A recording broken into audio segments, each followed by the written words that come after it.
ಮಂಗಳೂರು, ವಾಮಂಜೂರು ಮತ್ತು ತಲಪಾಡಿಯಲ್ಲಿ ವಿವಿಧ ವಿದ್ಯಾಸಂಸ್ಥೆಗಳನ್ನು ನಡೆಸ್ತಾ ಇದ್ದ ಶಾರದಾ ವಿದ್ಯಾನಿಕೇತನ ಪಬ್ಲಿಕ್ ಹೆಸರಿನಲ್ಲಿ ಶಿಕ್ಷಣವನ್ನ ಯಶಸ್ವಿಯಾಗಿ ನಡೆಸ್ತಾ ಇದೆ. ಅದರ ಜೊತೆಗೆ ಇದೀಗ ಶಾರದಾ ಆಯುರ್ವೇದ ಆಸ್ಪತ್ರೆ ಮುಂದಿನ ದಿನಗಳಲ್ಲಿ ಶಾರದಾ ಆಯುರ್ವೇದ ಕಾಲೇಜು ಸೇರಿಕೊಳ್ಳಲಿದೆ ಎಂದು ಶಾರದಾ ಸಮೂಹ ಶಿಕ್ಷಣ ಸಂಸ್ಥೆಯ ಅಧ್ಯಕ್ಷರಾದ ಪ್ರೊಫೆಸರ್ ಎಂಬಿ ಪುರಾಣಿಕ್ ತಿಳಿಸಿದರು.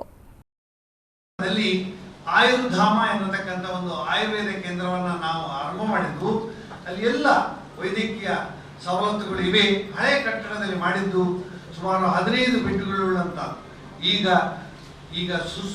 ವ್ಯವಸ್ಥಿತವಾದಂಥ ಈ ಒಂದು ಆಸ್ಪತ್ರೆಯಲ್ಲಿ ಎಲ್ಲ ವ್ಯವಸ್ಥೆ ಇದೆ. ನಾಡಿದ್ದು ನಮ್ಮ ಮುಖ್ಯವಾಗಿ ನಮ್ಮ ಕೇಂದ್ರದ ಮಂತ್ರಿಗಳು ಬರ್ತಾ ಇದ್ದಾರೆ. ಅದರ ಜೊತೆ ಬೇಜಾವರ ಶ್ರೀಗಳವರು, ಹಾಗೆ ನಮ್ಮ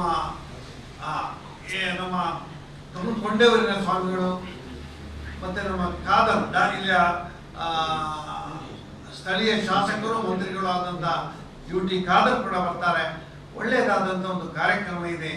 ಈ ಕಾರ್ಯಕ್ರಮಕ್ಕೆ ನಾವು ಸ್ವಲ್ಪ ಪ್ರಚಾರವನ್ನು ಮಾಡಬೇಕು.